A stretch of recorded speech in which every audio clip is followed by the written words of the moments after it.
Senate Banking, Housing, and Urban Affairs will come to order. Thank you for the witnesses joining us. Today's hearing, we believe, is in the hybrid format. That was the intent. We're having some problems, some technical problems that may be Senate-wide, and Cameron is a genius at this stuff and doing everything he can to fix it. So we are letting committee members who sometimes want to ask questions remote that they probably need to show up in person. So that's our issue, certainly not the witnesses. I want to express my gratitude to the Department of Justice, the SEC, the CFTC, and the Bahamian authorities for taking the critical step to hold Sam Bankman-Fried accountable for his misdeeds. I'd like to thank Ranking Member Toomey and his staff. Thank you for working with me and my staff to try to secure Mr. Bankman-Fried's testimony. I trust that he will soon be brought to justice. It's clear he owes the American people an explanation. Meanwhile, our job is to keep learning more about the collapses of FTX and other crypto firms, and I emphasize and other crypto firms, work with regulators to put consumers, not the crypto industry, first. It's not just about crypto, it's about protecting consumers, the regulated financial sector, from bad actors who think rules simply don't apply to them. 2.5 years ago, I explained why I thought Facebook's Libra currency was dangerous. At the time, Facebook was moving full steam ahead, as most of you know, to create its own currency, put that in quotation marks, to impose on its billions of users. Congress, regulators, and policymakers saw Facebook Libra for what it was, a shiny new tool Facebook could use to reach into Americans' pockets and profit from, no matter the risk to consumers or to our economy. Members of this committee, others in Congress responded. Republicans and Democrats alike made it clear that Facebook couldn't be trusted. Our financial system was not to be played with. The risk of a company creating its own currency to compete with the US dollar was obvious. Ultimately, Facebook shut down its crypto project, but the committee's work to protect consumers, of course, continues. Even though Facebook shelved its crypto plans in the last 2.5 years, the stablecoin market has grown 20 times to become a tool for rampant speculation. The number of crypto tokens has exploded, even as the total value of all crypto assets fell by two-thirds in the last year. I've noted in the past similarities that cryptocurrencies share with risky mortgage bonds and over-the-counter derivatives during the lead up to the financial crisis. In all these cases, they told us how great innovation is and how derivatives make markets efficient. Wall Street made it easy for everyone to get a mortgage so bankers could create more mortgage bonds and increase profits. Making money in crypto seems so easy, too easy. Every crypto token could double or triple in value in a matter of hours or days. It didn't matter if it was created with vague details or as a joke, money still poured in. No one's laughing now. The weekend before our stablecoin hearing last February, we saw crypto companies spending big money on Super Bowl ads to attract more customers and pump up crypto tokens. I appreciated the comments of one of you in this panel on public radio today about that.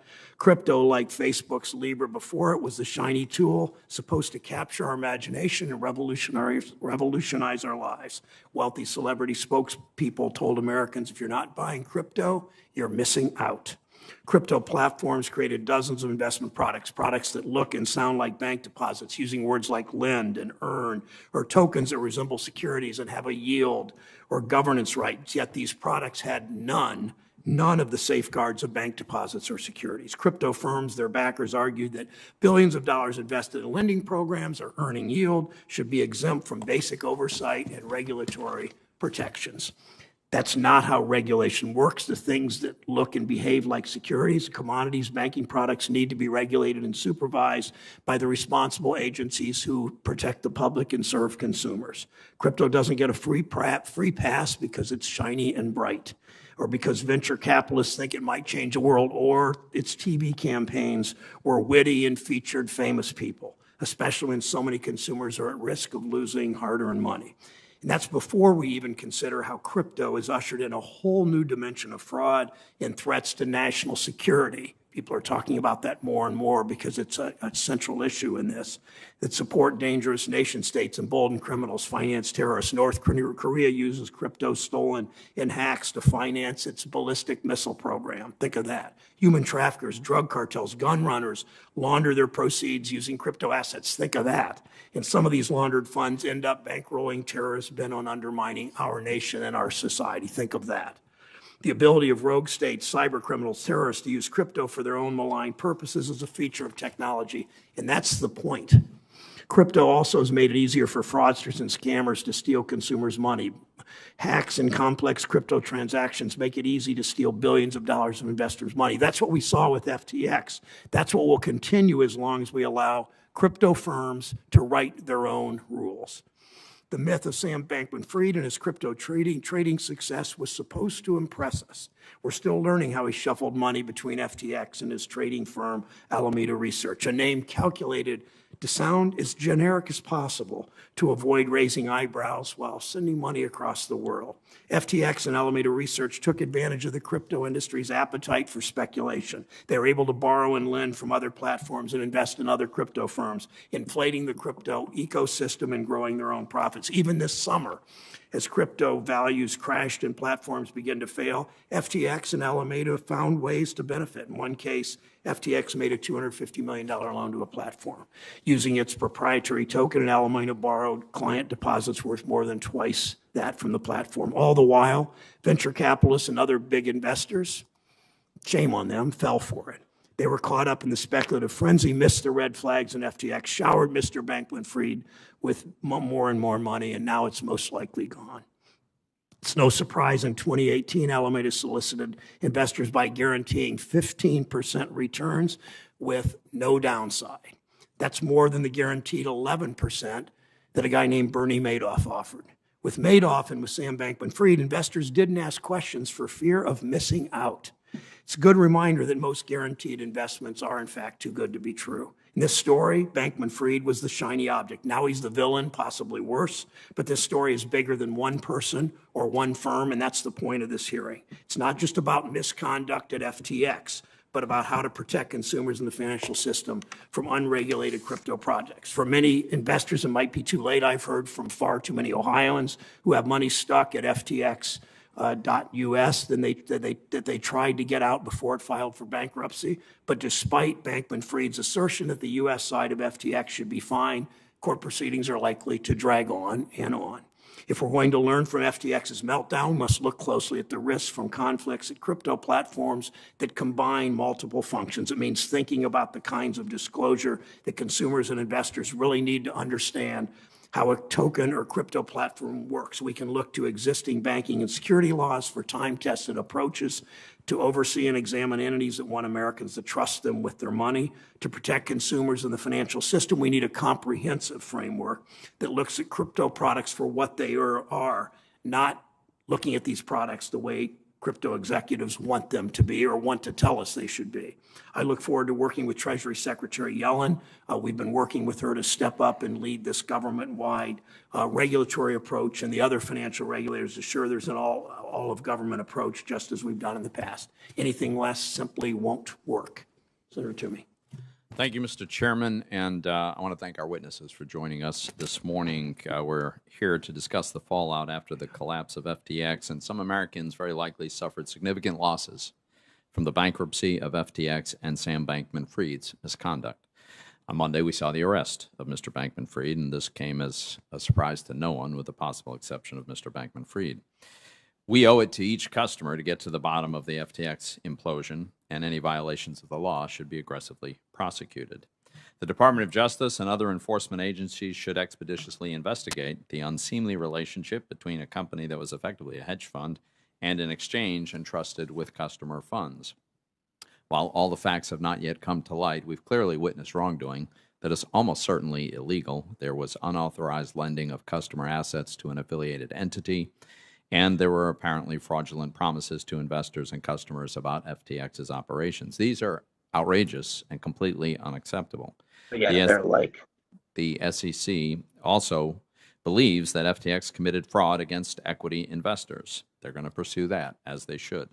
But I want to underscore a bigger issue here, and that is that the wrongful behavior that occurred here is not specific to the underlying asset. What appears to have happened here is a complete breakdown in the handling of those assets. In our discussion of FTX today, I hope we're able to separate the likely illegal actions from perfectly lawful and innovative cryptocurrencies. Now, it's important to define this space. Cryptocurrencies are analogized to tokens, but they're actually software. The software protocols that are foundational to the crypto ecosystem are like operating systems, and then applications are run on top of these operating systems. Currently, there are many competing operating systems and many apps running on them. There's nothing intrinsically good or evil about software. It's about what people do with it. And with this analogy in mind, what we should all understand here is one simple thing. The code committed no crime. FTX and cryptocurrencies are not the same thing. FTX was opaque, centralized, and dishonest. Cryptocurrencies usually are open source, decentralized, and transparent. To those who think this episode justifies banning crypto, and I've actually heard that suggested, I'd ask you to think about several other historical parallels. The 2008 financial crisis involved obvious misuse of products related to mortgages. Did we decide to ban mortgages? Of course not. Commodity brokerage firm run by former New Jersey Senator John Corzine collapsed after customer funds, including U.S. dollars, were misappropriated to fill a shortfall from the firm's trading losses. Nobody suggested that the problem was the U.S. dollar or that we should ban it. With FTX, the problem is not the instruments that were used. The problem was the misuse of customer funds, gross mismanagement, and likely illegal behavior. So let's talk about what comes next. Some of my colleagues have suggested somehow pausing cryptocurrency before we pass legislation. This is a profoundly misguided, not to mention impossible idea.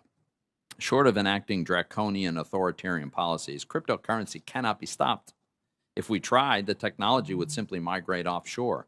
Cryptocurrency does not need brick and mortar facilities to operate. And typing computer code should clearly be seen as a form of protected speech. Are we going to decide to pause the Constitution in order to stop crypto? This is exactly the kind of mindset that has driven this activity to the darker and less regulated parts of the world. Now, if Congress had passed legislation to create a well-defined regulatory regime with sensible guardrails, we'd have multiple U.S. exchanges competing here under the full force of those laws and regulations.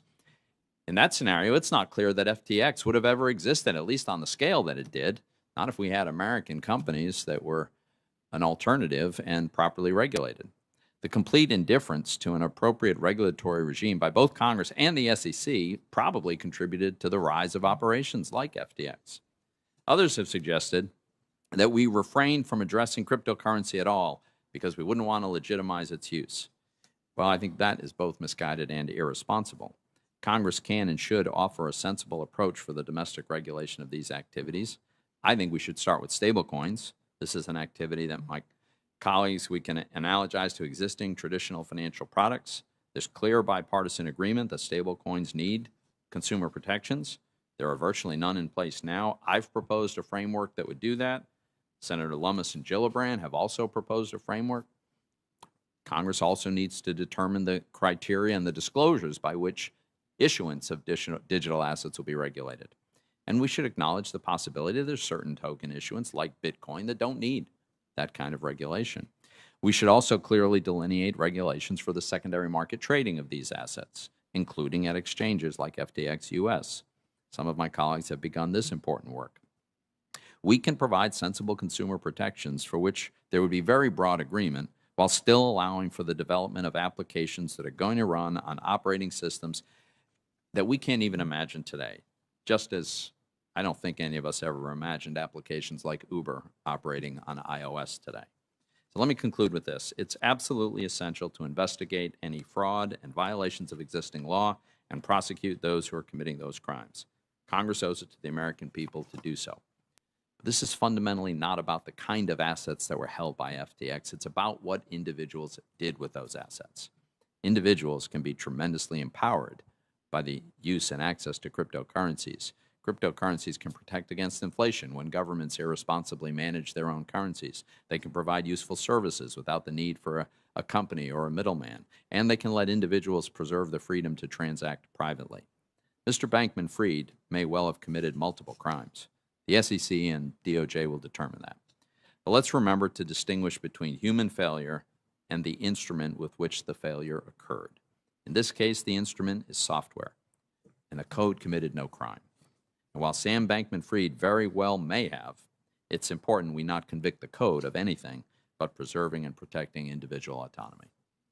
Thank you. Thank you, Senator Toomey. I'll introduce today's witnesses. Starting on my left, we'll hear from Professor Hillary J. Allen from the American University Washington College of Law. She has testified in this committee remotely last year, I believe. Mr. Kevin O'Leary, an investor, television personality, and founder of several companies. Mr. O'Leary, welcome.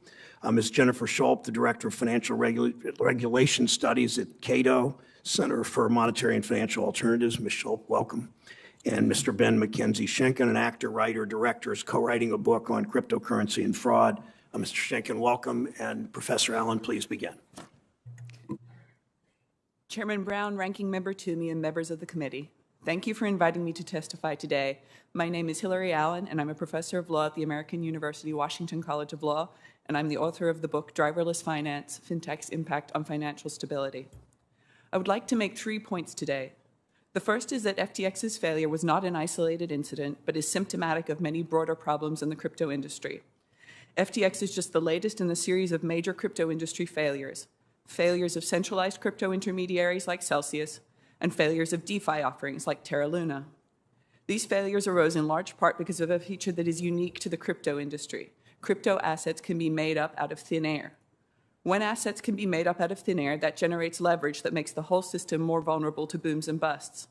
When assets can be made up out of thin air, they can also be used to obscure financial realities, as was done with FTX's FTT tokens, which were used as collateral for the FTX customer assets loaned to Alameda. How can you have any reliable check on the valuation of an asset with no productive capacity behind it?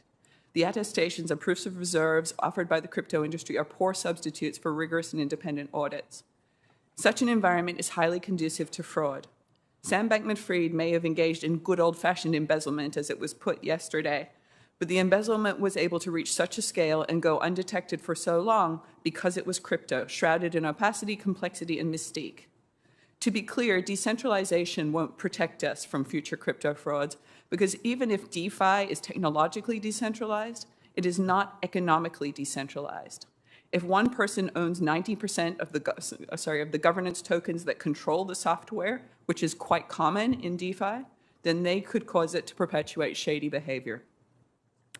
The second point I want to make is that when we talk about regulating crypto, we're often not being specific about the type of regulation we mean to apply. There are several different options.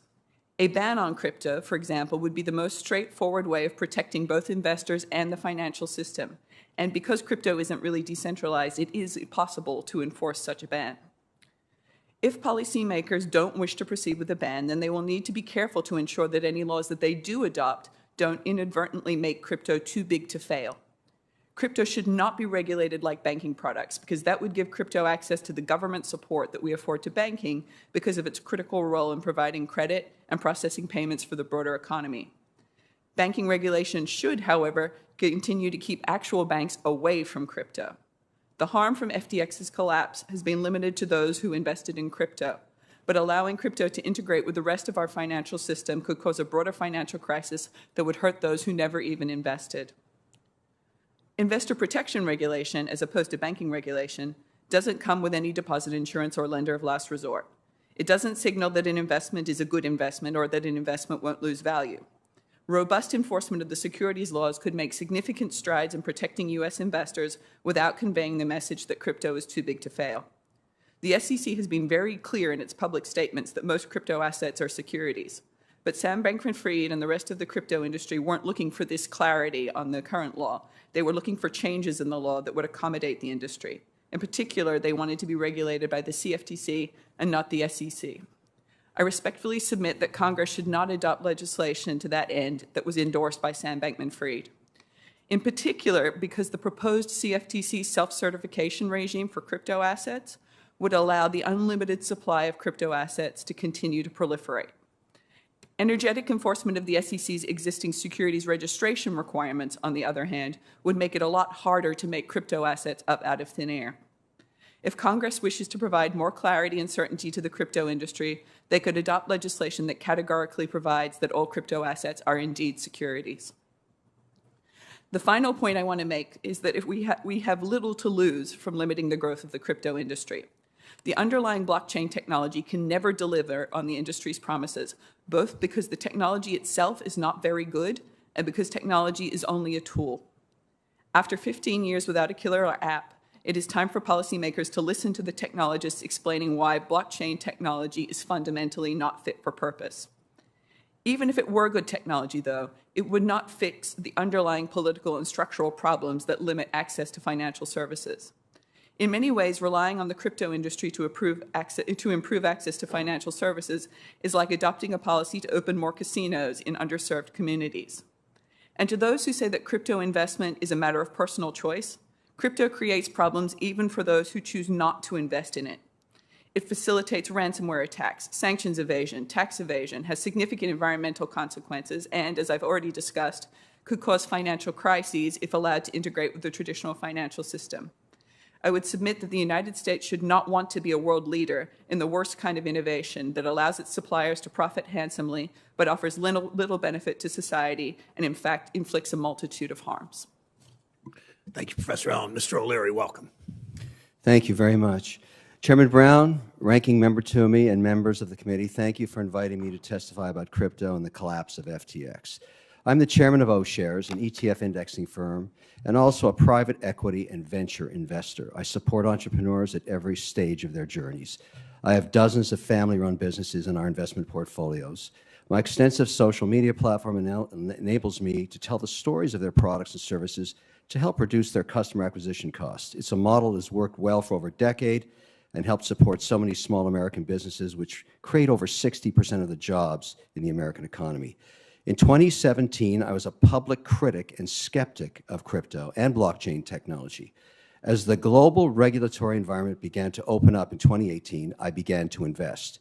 Now I am a shareholder in multiple companies involved in crypto technology, including WonderFi BitBuy, the largest and first regulated broker-dealer crypto exchange in Canada, Immutable Holdings, the developer of NFT technology, and Circle, the company that brought USDC stablecoin to market. I've also invested in multiple crypto tokens, infrastructural level 1 and level 2 blockchains. I am of the opinion that crypto, blockchain technology, and digital payment systems will be the 12th sector of the S&P within a decade. Many of these technologies are going to disrupt the existing financial services sector with faster, more efficient, more productive, and more secure ways of investing, paying, transferring, and tracking assets. As you are aware, Bitcoin, a store of value, is not a coin. It's software. Ethereum is software. Blockchain is software. In the last 30 years, every American enterprise has driven major efficiencies using various versions of enterprise software, and crypto is no different. The potential of these crypto technologies is astronomical in scale. In August of 2021, nearly 3 years after I started allocating capital to the crypto sector, I entered into an agreement with FTX to be a paid spokesperson. I was paid approximately $15 million for these services, plus approximately $3 million to cover the portion of the taxes due. Of the remaining amounts, approximately $1 million was invested in FTX equity and approximately $10 million in tokens held in FTX wallets. The equity is now most likely worthless, and the accounts have been stripped of their assets and, interestingly, financial records. I've written all off to zero. Because I was a paid spokesperson, however, I never invested any capital from our partners or LPs in FTX. The capital lost was from an operating company that I had 100% ownership in. I'm using my own capital to pursue record recovery of the FTX accounts so I can conduct a forensic audit. The truth of this situation will be discovered by following the transaction trail after obtaining the records.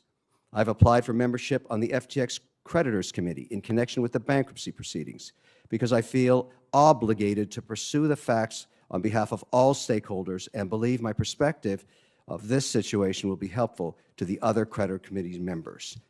The collapse of FTX is nothing new. While this situation is painful for shareholders, employees, and account holders, in the long run, it does not change this industry's promise. Enron came and went and had no impact on the energy markets. Bear Stearns, Lehman Brothers' demise had no impact on the long-term potential of American debt and equity markets. I'm only one of many investors that have experienced this loss. However, this changes nothing in terms of the potential of crypto. In fact, the recent collapse of crypto companies has a silver lining. This nascent industry is culling its herd. Going or gone are the inexperienced or incompetent managers, weak business models, and rogue, unregulated operators. Hopefully, these highly publicized events will put renewed focus on implementing domestic regulation that has been stalled for years. Other jurisdictions have already implemented such policies and are now attracting both investment capital and highly skilled talent. In the U.S., we are falling behind and losing our leadership position. I understand why many leaders in the banking industry are open skeptics, calling for the banning of these new crypto software technologies. Disruption is always uncomfortable at first, and entrenched businesses abhor new competition. But it has been proven time and time again that disruption is absolutely necessary in advancing the economy. There is the risk of investing in crypto, and then there's also the risk of not investing in it and letting others accrue its benefits first, essentially gifting them a competitive advantage that could be very, very hard to recapture. So where to start? We need to clear policy and regulation for the crypto industry, its entrepreneurs, its developers, and its users. Congress should start by passing bipartisan legislation that creates a sensible regulatory framework for digital stablecoins backed by the U.S. dollar. Why? A well-regulated stablecoin backed by the U.S. dollar and other high-quality liquid assets could become the global default payment system over time. The U.S. dollar already denominates the price of oil and other commodities. Why not everything else? What could be more bipartisan than this?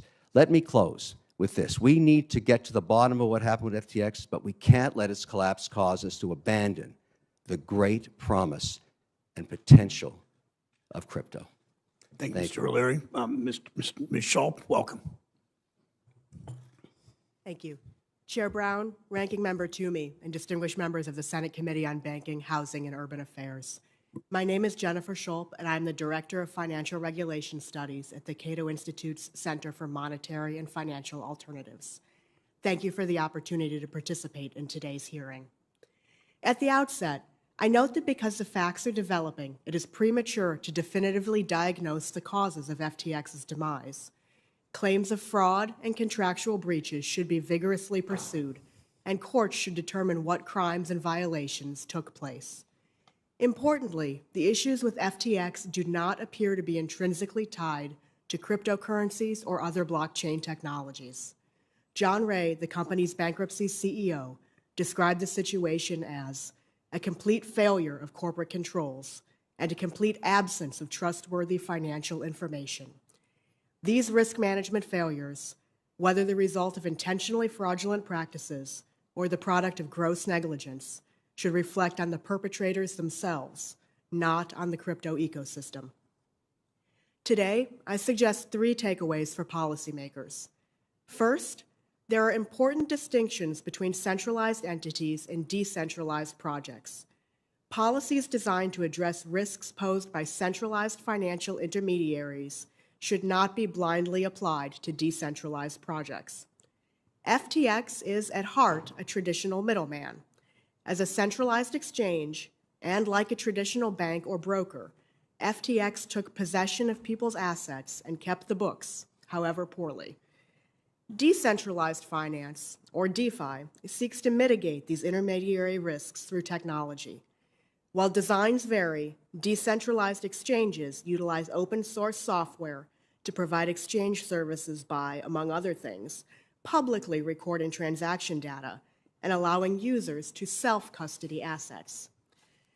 That's not to say that decentralized exchanges solve every problem or eliminate every risk, or that DeFi is always preferable to centralized finance.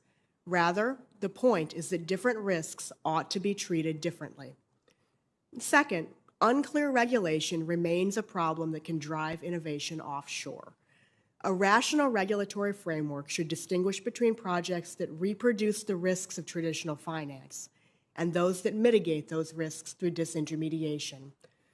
For exchanges to provide rules that are narrowly targeted to relevant risks, Congress should provide for centralized marketplaces to register with the CFTC for crypto commodities and the SEC for crypto securities. Decentralized exchanges should be permitted to voluntarily register which recognizes their capacity to address intermediary risks through technology. Addressing marketplace regulation, though, is only part of the task. It is also important to clearly define when crypto projects trigger securities regulation to determine which regulator oversees trading and what customer protections are appropriate. Federal securities law is appropriately applied to address the specific risks of fraud, deception, and manipulation by developers, sellers, or promoters who are active managers of a crypto project. But where no individual or entity acts like a manager, Congress should clarify that securities laws do not apply. Congress should also provide a disclosure option for decentralizing projects that covers information relevant to crypto purchasers. Finally, following FTX's bankruptcy, there have been the usual calls to protect consumers by banning crypto or, paradoxically, by declining to regulate crypto to delegitimize it. This type of protection, premised on a value judgment about the worth of the crypto ecosystem, takes the choice to engage in technological innovation out of the hands of consumers, investors, and entrepreneurs, and wrongly places it in the government's hands. While circumspection around a novel asset class and technology is more than fair, blocking access to an instrument that approximately 1 in 5 Americans already have chosen to use for diverse purposes, from trading to sending remittances, is entirely different. That crypto has yet to meet all of the goals that it or others have set is not a reason to limit access. Moreover, the risk that some people will lose money does not justify harsh regulation. Risk is a natural component of markets, and failure is often necessary for development. Americans should be able to participate, for better and for worse, in that process. Thank you, and I welcome any questions you may have. Thank you, Ms. Schultz. Mr. Schenken, welcome. Thank you, Mr. Chairman. Chairman Brown, Ranking Member Toomey, members of the committee, thank you for inviting me to testify before you today. This hearing has been called for 2 reasons. The first is to examine the spectacular collapse of the crypto exchange FTX and its sister company Alameda Research, both owned by Sam Bankman-Fried. These companies, valued at more than $32 billion earlier this year, are today worth less than nothing. In fact, they are $8 billion in the hole. The demise of FTX and Alameda represent the most spectacular corporate downfall since Bernie Madoff's Ponzi scheme imploded in the wake of the great financial crisis. It has captured the nation's attention.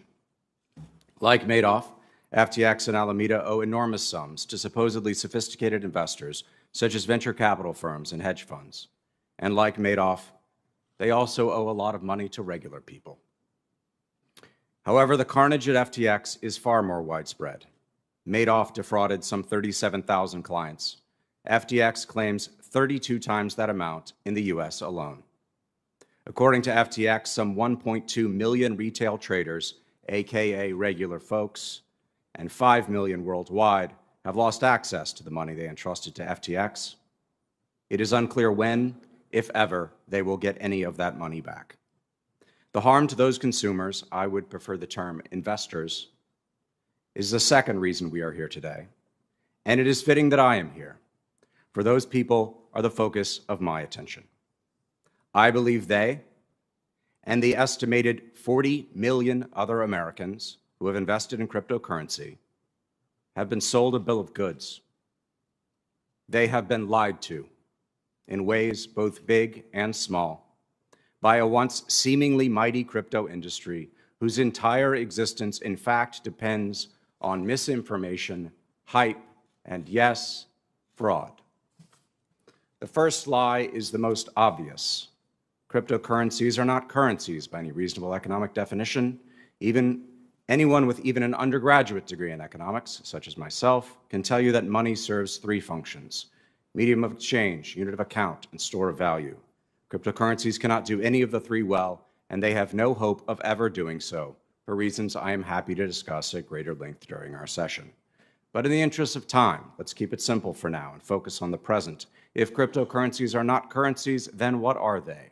Well, what do they do? How are they used? Via FTX, Binance, and a host of other exchanges, usually domiciled overseas, millions of Americans have used real money to purchase some of the over 20,000 cryptos in existence today. According to a recent Pew study, they are doing so as an investment, a way of making money. So, what do we have in the eyes of the law? We have an investment contract, more precisely, a security, an investment of money in a common enterprise with the expectation of profit to be derived from the efforts of others. To my mind, the four prongs of the Howey test are easily satisfied by every coin, token, or whatever nonsense words the crypto industry attaches to lines of code stored on ledgers called blockchains in an attempt to convey legitimacy or technological sophistication to them. But if these cryptos are securities, they are bizarre ones. They offer no products, no services, no revenue streams. The projects they represent accomplish almost nothing in the real world that cannot be done better by other means and add no overall value to our economy or any other. They are at best a vehicle for speculation, an exercise in a zero-sum game of chance, much like online poker. At worst, they are an instrument of crime. Surveying the cryptocurrency mania during the summer of last year, I came to a terrifying conclusion. The supposedly multi-trillion-dollar industry was nothing more than a massive speculative bubble bound to pop. Worse than that, I had myriad reasons to believe that the crypto bubble was built on a foundation of fraud. Investment contracts that are effectively valueless are often described as Ponzi schemes, which are regulated under American law by the Securities and Exchange Commission. In my opinion, the cryptocurrency industry represents the largest Ponzi scheme in history. In fact, by the time the dust settles, crypto may well represent a fraud at least 10 times bigger than Madoff. The fact that it has roped in tens of millions of Americans from all walks of life, as well as hundreds of millions of people worldwide, should be of concern to us all. Thank you for your time. I look forward to your questions. Thank you, Mr. Schenken. My first question I would like to ask all four of you, and please give as close to a yes or no answer as you can. The world is troubled by the extent of the fraud and misconduct at FTX. We all agree on that. Too many people have lost money they thought was safe. Some have suggested that what we see at FTX was unique, a one-off caused by one immoral fraudster rather than something more widespread and systemic. So starting with you, Professor Allen, does this kind of carelessness, misconduct, or worse exist at other crypto firms? Yes. Mr. O'Leary? Yes, the unregulated crypto firms. Ms. Schultz? Most likely. Most likely. Ms. Schenken? It's endemic. Okay, thank you.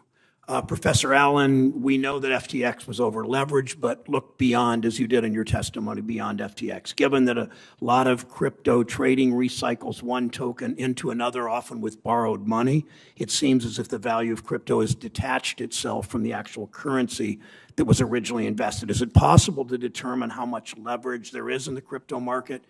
And if it isn't, why is that a problem? Well, I don't think it's possible to determine. I think researchers have really struggled to find data in this space, notwithstanding that people say that the blockchain is sort of transparent. In fact, a lot of transactions happen off-chain. There are a lot of sort of backdoors in software. So the data is not available to figure out what transactions have happened. And you know, the accounting around the individual crypto assets themselves can be very dodgy as well. So, you know, even before you lose track of them in transactions, it's not clear what they were worth up front. So for all of those reasons, it's very hard to get a bead on what the leverage is in this space, and that's problematic because, as we saw in 2008, when you don't understand how much leverage is in the system, you don't understand how fragile it is. Thank you. Mr. Schenken, your testimony highlights the similarities between crypto and gambling. Based on your research, can you describe the parallels between gambling and stablecoins as casino chips? Sure. Economically speaking, these are zero-sum games, strictly competitive. For someone to win, someone else has to lose. That does not mean the distribution is even. We know at this point most people who have invested in cryptocurrency have lost money. We know that from the industry's own research. Grayscale December 2021 report said that 55% of people who have ever bought Bitcoin bought it that year. Given the current price of Bitcoin, those people have lost money. That does not include the people who have been locked out of their accounts. The list is very long. I included in my written testimony. So this is gambling. This is speculation. At best, zero sum. That's not including the environmental costs that Bitcoin incurs. There are also members of the industry who come from online poker. I would refer you to Stuart Hoegner, general counsel of a company, Tether, stablecoin company. He was former compliance officer of Escapsa, which was the holding company of Ultimate Bet. Ultimate Bet, from the online poker era, had a secret God mode where players could could see the other players' cards in order to defraud them, in order to win at poker. Stuart Hoegner was joined at Escapsa by Daniel Friedberg. Daniel Friedberg was the former general counsel of FTX. He is now their chief regulatory officer. Alameda, FTX's sister company, is Tether's biggest client. Thank you. Last question, again, if you would answer as close to yes or no as you can. I want to talk about solutions. FTX, like other crypto firms, perform multiple roles in crypto trade. It acted as an exchange and as a broker. It provided margin to investors. FTX was essentially on every side of every transaction. Combining these functions undermines the fundamental regulatory checks and balance that exist to protect consumers and to protect our financial system. Should there be, my question, starting again with you, Professor Allen, should there be strong rules addressing related party transactions and creating firewalls between related entities? Absolutely, to address conflicts of interest. Thank you. Mr. O'Leary? I find the analogy of crypto to be that of gambling and speculation interesting. That was exactly what we described the New York Stock Exchange 150 years ago. And what happened was, because of the nature of the risk, we regulated it. We did it for bonds. We called them securities now. Back then, they were speculations, no different than this nascent industry. The reason this is happening over and over again, and we'll be back here again soon when the next one blows up, is the lack of regulation. That's why we regulate stocks and bonds. They are speculations too. You speculate the profits of the companies underlying those securities. We need to regulate this. I mean, this premise that it's some kind of different issue, it's not. It's just unregulated Wild West, and it will go on and on and on. It's the definition of madness is expecting a different outcome. I mean, that's just, it needs regulation. That's it. I take it that's a yes, that there should be strong rules addressing related party transactions and creating firewalls. A long yes. Okay, a long yes. Ms. Schulp? I also have a longer answer, but I'll still keep it short. I do think that conflicts of interest are something that need to be examined and addressed, whether that results in strong rules banning certain types of transactions or whether it is simply that disclosures must be made is a different question. So while I agree that there are potential issues there, I'm not sure I will agree with the outcome that you're looking for, Mr. Brown. Thank you. Mr. Schenken? Yes. Thank you. Senator Toomey. Thanks, Mr. Chairman. Let me start with Ms. Schulp. Mr. Schenkman indicated his opinion that I think he said every cryptocurrency, or virtually every one, easily meets the Howey test for the definition of a security. The Howey test includes the investment of money in a common enterprise with the expectation of profit through the efforts of others. So in Bitcoin, we have no corporation that controls it or issued it. We have no individual. We have no committee.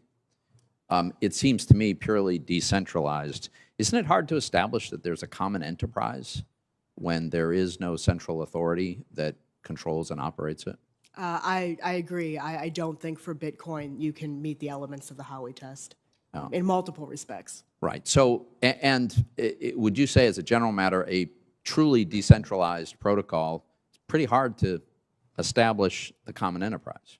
I completely agree. The securities laws were evolved in no small part in order to deal with questions of information asymmetry coming from managerial bodies that are doing that. Right. Where is that asymmetry? Look, I think there's a case to be made that there should be a regulatory regime on disclosure requirements for an issuer, that there should be a regulatory regime for secondary market trading, but I think we ought to make it specific to this sector, because to try to shoehorn it into decades-old legislation that deals with different instruments, I think is very problematic.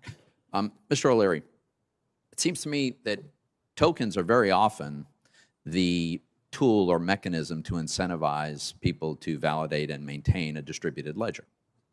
Now, you can gamble with them. You can speculate as to what a given token is going to be worth. But it seems to me that underlying blockchain technology is potentially extremely powerful, is actually already being used in a variety of ways.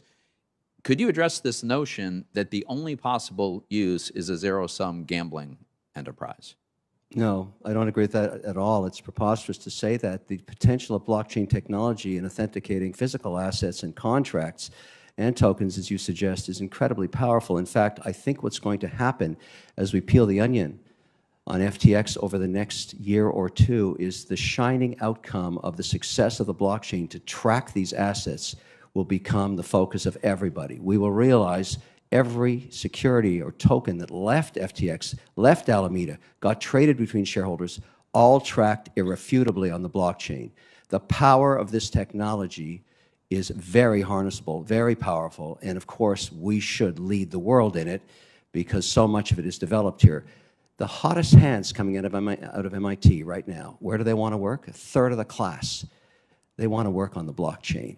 You can't take that much potential and not expect extraordinary outcomes. This is a remarkable technology. Yes, it requires regulation, but if you just ask where the hot hands are going, the great engineers, this is where they're going. So, we train them here, and then we kick them out of the country so they do their work somewhere else. So let me ask you directly. You were an investor in FTX, and I know you've spoken frequently with Sam Bankman-Fried over an extended period of time.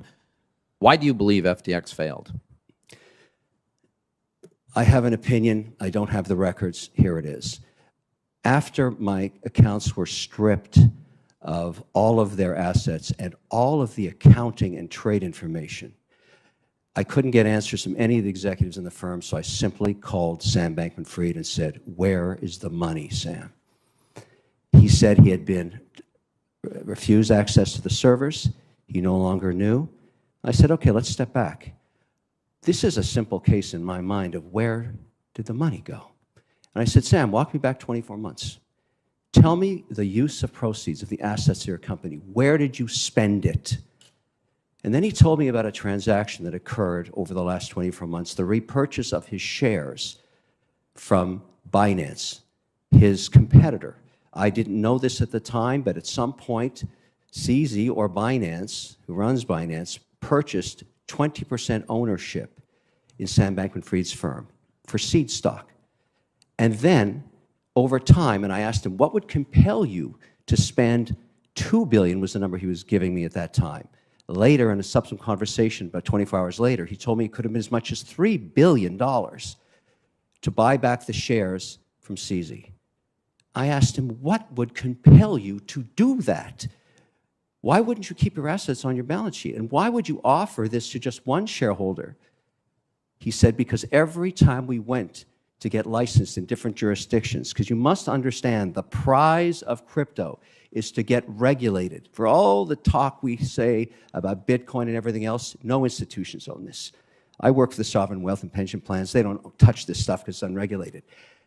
Between these two, let's call them frenemies, because they obviously were potentially the two largest shareholders in the firm, they had a disagreement.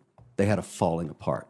Apparently, according to Sam Bankman-Fried, CZ would not comply with the regulators' request in these different geographies, these different jurisdictions, to provide the data that would clear them for a license. He withheld it, according to Sam Bankman-Fried. The only option the management and Sam Bankman-Fried had was to buy him out at an extraordinary valuation of close to $32 billion, less apparently a 15% discount. That stripped the balance sheet of assets. You ask me why it went bankrupt? Go to the last week. All of a sudden, in social media, CZ is asking for another $500 million. He wants to do a block trade of FTT, or the proprietary token of FTX. Wants it converted back to fiat. Why would you put that out there? You know it's going to push down the pressure. It's going to push down the value of that coin dramatically, and that's exactly what happened. Every trader knows that if you have a large block trade, you go negotiate a clearing price with other buyers and you do the transaction. In my view, my personal opinion, these two behemoths that own the unregulated market together and grew these incredible businesses in terms of growth were at war with each other. And one put the other out of business intentionally. Now, maybe there's nothing wrong with that. Maybe there's nothing wrong with love and war. But finance is a massive, unregulated, global monopoly now. They put FTX out of business. Now, lots of other reasons, I'm sure, but that's my personal opinion. That is what Sam Bankman-Fried told me in terms of where the assets went. Why should we care? Single reason. I'm a shareholder. You tell me the two largest shareholders do a transaction together, that's a related party transaction. I'm not sure that's okay. Maybe I want a Madoff clawback on those proceeds. Maybe I want to pursue that. Mr. O'Leary, I'm sorry, you're about 3 minutes over. You have any follow-up, Senator Toomey? I had another topic, so if we do a second round, I'll take it up thank you. then. Thank you, Mr. Thank you. Senator Reid of Rhode Island. Well, thank you very much, Mr. Chairman, and thank you, panel, for your insights. The restructuring officer, John Ray, described in detail the absence of audited or reliable financial statements, absolutely no internal controls. Professor Allen, I'd like to ask a few questions about FTX and how they were able to get away with essentially cooking the books. First, was FTX a publicly traded company? No. As a private company, was FTX required by law to disclose basic information to the public about its business, like audited financial statements? No. Was FTX required to disclose transactions with related parties, like Mr. Bankman-Fried's hedge fund called Alameda Research? No. And also Mr. O'Leary's example, that would be required to be disclosed. Was FTX required to have a chief financial officer or disclose whether a financial expert was on the board of directors? No. Was FTX auditor required to attest to the effectiveness of the company's internal and corporate controls? No. And if FTX had been a publicly traded company, would it have been required to make the disclosures and attestations that we've just discussed? Sorry, I missed that question. If FTX had been a publicly traded company, would it have been required to make the disclosures and attestations that we've just discussed? Yes. Okay. Thank you very much. And it's just not that FTX is a private company. In fact, just about all the biggest companies in the crypto industry are also privately held. In September, I introduced S4857, the Private Markets Transparency and Accountability Act, which would require the nation's biggest private companies, including FTX, to disclose basic information about their financial condition and comply with basic corporate governance requirements. And according to a letter from the North American Securities Administration, this legislation, in their words, would have made it easier for all of us to spot or prevent the alleged fraud and other misconduct at FTX earlier. So, Mr. Chairman, I would ask unanimous consent to include this letter in the record. Without objection, so ordered. Yeah. The whole point is that we've all talked about the need for regulation, and I think that's obvious. And we have many mechanisms pending here in the Senate and the House to do that. We just have to move quickly. I would suggest this is a good place to start. And a final question, Professor Allen, do you think that would have helped illuminate what was going on in FTX? Yes, I think so. I mean, attestations and proof of reserves and other forms of accounting disclosures common in the crypto industry, they don't include the rigor, the independence, and the professional skepticism we get from auditors. But I would note that we should be wary of FASB's moves to implement fair value accounting for crypto assets, because accepting market valuations from the crypto industry could potentially undermine the value of the audit function, and that's something to be wary of. Thank you very, very much. When we talk about crypto tokens, in fact, it's reported that FTX held about $900 million in liquid assets and $9 billion in liabilities when it failed. And the vast majority of FTX assets were illiquid cryptocurrencies created and promoted by FTX and Alameda. And the company held them at wildly optimistic valuations that turned out to bear little resemblance to reality. Can you explain how aggressive valuation practices contributed to the failure of FTX and put customers at risk, Professor? Sure. As I outlined in my written testimony, many crypto assets are created out of thin air, and there's no real basis for their valuation. There's simply no way to perform a sanity check on the valuations that are provided, as those assets trade entirely on sentiment. And so when assets trade entirely on sentiment, meaning what other people think they're worth, that creates a space where a significant amount of leverage can be created and fraud can easily go undetected. Thank you very much.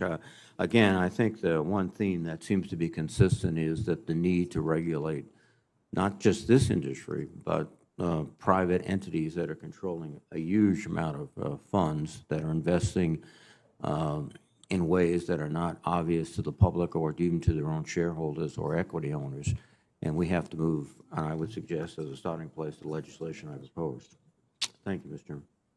Thank you, Senator Reed. Senator Menendez of New Jersey is recognized. Thank you, Mr. Chairman. A lot of securities regulation essentially comes down to one thing: what actions are and are not permissible when one person is handling another person's money. And by and large, we in Congress, the securities industry, and the general public have agreed on the major principles that should guide that activity. For instance, as you point out in your testimony, Professor Allen, brokers are not permitted to use customer funds to finance their business. They are required to fully disclose conflicts of interest. And when dealing with retail investors, they are required to go further and mitigate certain conflicts. FTX didn't seem to have done any of this, and if they had, it seems like a lot of harm would have been prevented. So, Professor Allen, is there any reason why we shouldn't apply the same broad regulatory principles that are now in place with the traditional financial sector to digital assets? I see no reason. The reason we typically hear is that crypto is different because it's decentralized, but in fact, it's not decentralized. At every level, there are people controlling things. So, we heard that that Bitcoin was decentralized. Well, Bitcoin is controlled by a few core software developers, fewer than 10, and they can make changes to the software, and then that software is implemented by mining pools, and there's just a few of them. So in all these spaces, there are definitely people, often a very few people, pulling the strings, but the fact of the matter is that they are unidentified and unregulated, and that is not an ideal space to be in. Yeah. Mr. O'Leary, in your testimony, you said you hope that the events at FTX would, quote, put renewed focus on implementing domestic regulation.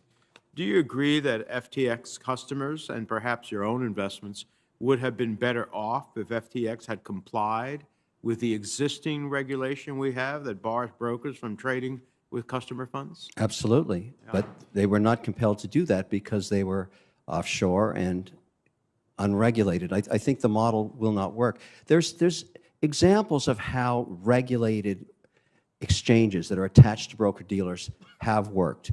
You only have to look up to Canada, the OSC order, where BitBuy wallets are controlled by the regulator. They limit the number of tokens. They limit the margin. They limit the lending. They do an exhaustive test of proof of reserves. That's just the rules they implemented that they just copied from their own exchanges. Right. We need to do the same thing here. It works. It's been proven to work. There's millions of Canadians that have accounts that are working under a very strict regulatory environment. We can implement the same. Well, I agree. We already know what should and should not be allowed when one person is handling another person's money. Whether we're talking about a new celebrity-endorsed coin or an index fund, I think we'd be well served to keep in mind the basic principles that have largely saved and served investors and the markets well for decades. As I was listening to some of your testimony back in my office, it all seems like you looked at this as more of a security than a currency at the end of the day, and that makes it pretty clear for me. In the wake of FTX collapse, many crypto firms have attempted to reassure the public of their soundness by hiring outside auditors to provide proofs of reserve. However, the quality of these audits are inconsistent and oftentimes provide an incomplete picture of the company's assets and liabilities. Professor Allen, can you explain some of the flaws in these reports and why they are not as helpful to investors as the crypto industry claims? Well, I mean, there is the fundamental issue that where do you even get the valuation number from these assets? Do we treat them on a sort of a fair value accounting basis? If so, we're essentially accepting whatever the market says about these asset prices, and then they're entirely based on sentiment. So In addition, even if we put that aside, the actual attestations, et cetera, that we're getting, as I said, they don't have this skepticism that we expect from professional auditors who look at the financial statements to find red flags. They're required to look for red flags. In these attestations and proof of reserves, it's basically just the accountants sort of reporting what they've been told by the industry. No.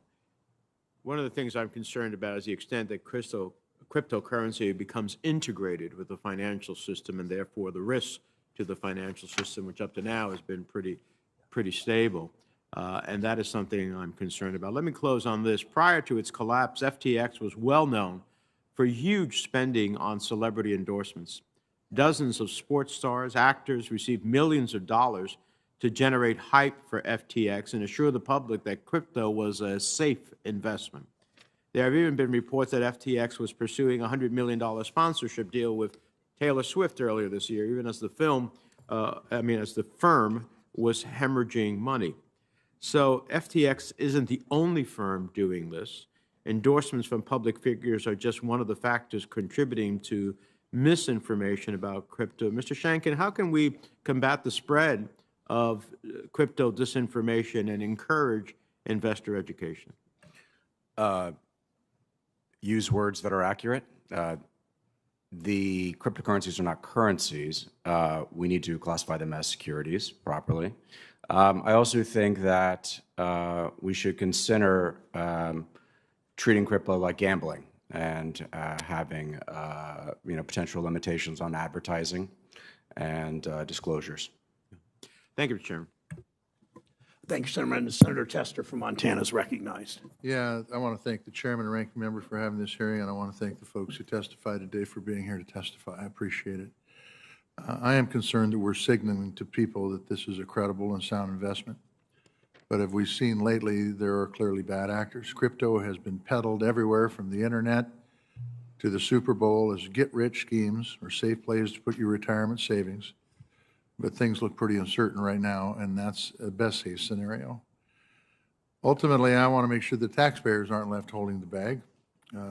These may be interesting technologies, but I've yet to see how it can be useful in a real world without substantial risk to for Americans. I'm skeptical, but I'm here to hear from both you, the proponents and opponents, and that's why I'm glad you're all here today. Professor Allen, when you were in front of this committee about a year ago today, as a matter of fact. Exactly. You discussed similarities with synthetic products, and you highlighted concerns that, unlike 2007, these products are targeted at institutions and individuals. As we've seen larger and larger issues play out in this industry over the past year, how has your concern that you expressed a year ago played out? So in some ways, I've been heartened by the fact that the banking regulators have really kept this stuff out of the banking system, and I think that's why we're talking about the investors of FTX being harmed rather than everybody being harmed. But still, I mean, I think the idea that crypto is trying to disrupt banking is inaccurate. Crypto and banking would love to merge, and it's the regulators that are keeping them apart. And so as we look at the banking industry trying to dip their toes into this water, I think there are a few causes for concern. Bank of New York Mellon is custodying crypto. JP Morgan is doing trades on permissionless blockchains. So I think we need to firm up this separation between crypto and banking in order to protect the broader financial system. But as I said, I think banking regulation has held up pretty well so far. For you again, Professor Allen, the new bankruptcy-appointed FTX CEO has warned that the U.S. entity is not solvent. American customer accounts are in doubt. What does this mean for the consumers who are utilizing FTX? Well, in the short term, it means that they are not going to be able to access their funds because they're tied up. In the long term, it means that they may not have any funds. So that is, I mean, really devastating. And we have to think about how much of this we're willing to tolerate in the name of innovation. This is not a great innovation. I would point out that the Australian Stock Exchange spent years trying to use blockchain technology to restructure it, and it's just given up entirely because the technology was not fit for purpose. I think, we need to think really hard about the costs of what's going on. So could you tell me what this could have meant for taxpayers if legislators had gone further with blessing this industry? Sure. The size of the subprime mortgage market in 2007 was estimated to, and I don't have my figures here, but I think it was about 1.3 trillion. And, we've just talked about a crypto industry, and as I said, the valuations are crazy in crypto, but we've talked about an industry that's shrunk, apparently from 3 trillion to under 1 trillion. So if that amount of assets or exposure had been brought into the existing financial system, intertwined with our existing financial system, then the banks would have been in a very serious problem. They wouldn't have been able to lend. They would potentially not be able to process payments. All the things that we count on for our broader economic growth would be jeopardized. Do you think there would have been an inherent response that would have required Congress to step in and bail out folks like happened in 2008? Absolutely. It's simply untenable to let the economy tank like that. I mean, that's just the fact of the matter. And so that's why I think it's so critical that crypto be segregated away from banking. We do not want to make it too big to fail. It's too big to fail is problematic with any asset class. An asset that has no productive capacity, that doesn't serve any capital formation function, that just is crazy. Mr. O'Leary, in one of the answers to one of the other senators' questions, you said that the prize for crypto is to get regulated. Is that because it gives it credibility? It can't exist for the institutional client. The potential of crypto is for it to be indexed with sovereign wealth and pension, where about 70% of the world's wealth is actually managed. There's great interest there, particularly around Bitcoin and Ethereum and a few other platforms, but they have no infrastructure to apply to their compliance platforms. When you are managing a $900 billion fund, every day you have a massive compliant infrastructure that marks to market all your positions. There is no infrastructure for crypto. I want to make a note here just around this regulatory issue that you're raising, and it's a good one. Of all the entities that went to zero, that went to bankruptcy in the FTX portfolio, the only one that is not bankrupt out of the 130 plus, and this is probably the best evidence of why we need regulation, is Ledger X. Why? It's regulated by the CFTC. 100% regulated. It is not bankrupt. Had the other entities been regulated wherever they were, they would too not be bankrupt.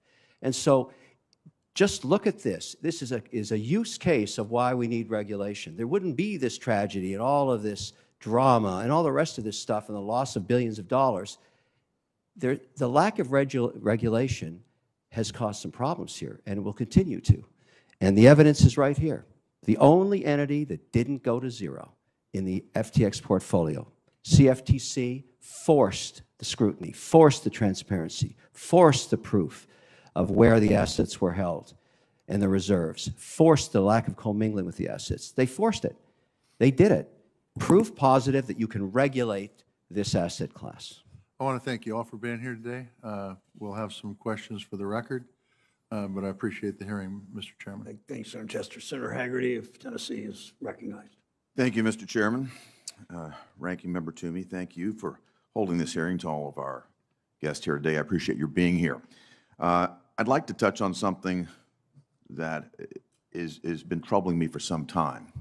We know that FTX's collapse as the second largest exchange is continuing to have ripple effects throughout the entire digital asset industry. But if you look back to even early November, FTX didn't appear to have the necessary scale to cause an industry-wide systemic meltdown. Binance, on the other hand, is the largest global crypto exchange, nearly 7 times larger than FTX by trading volume. At least it was in the month leading up to FTX's collapse. And Binance's market share, now with the absence of FTX, I think means it will only grow. If you think about a similar implosion by Binance, that would really prove catastrophic. It would prove catastrophic for the cryptocurrency industry, and it would prove catastrophic to all of the consumers that utilize the industry.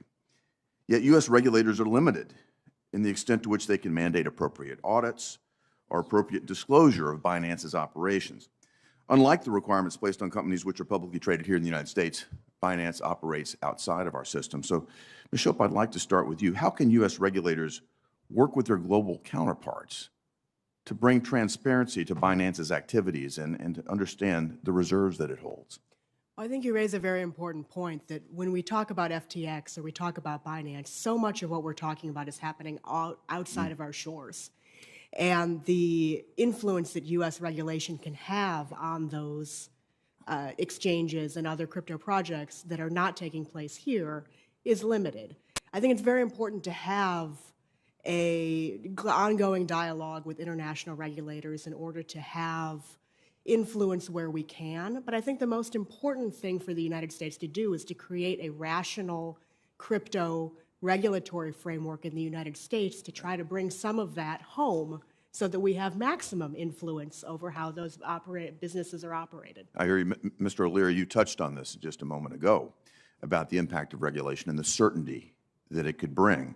And from your perspective as an investor, Mr. O'Leary, what needs to change here in Washington from a regulatory standpoint so that capital actually does flow to U.S.-based entities and empower U.S.-based entities to win on the global stage? Every global platform, the #1 prize is to be regulated in the U.S. market, the #1 financial market on earth, period. Now, when you talk about other money center banks or other financial services industries that want to do business in the U.S., they must disclose their worldwide operations. They are scrutinized by the rules we already have in place.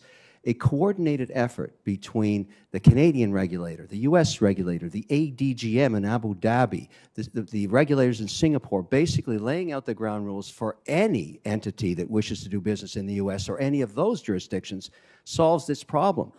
If Binance is not willing to, and you started by talking about them, disclose, and the reason that Sam Bankman-Fried claims he spent $3 billion was that he could not get the regulators to approve the fact that Binance owned 20% of their platform. CZ was not cooperative with any of those regulators. He was shut out of those markets, and he realized the prize was to get regulated for institutional capital. Just having 4 or 5 markets coordinate, as we do already in other securities, solves this problem in perpetuity. And it's all these regulators talk to each other. I've been to Abu Dhabi. I've talked to the ADGM. I seek a license there. And I've done the same in Canada. I'm an investor in the license there. These are long-term, very sound structural concepts, but it needs a coordination. And in one phone call, we could solve this problem.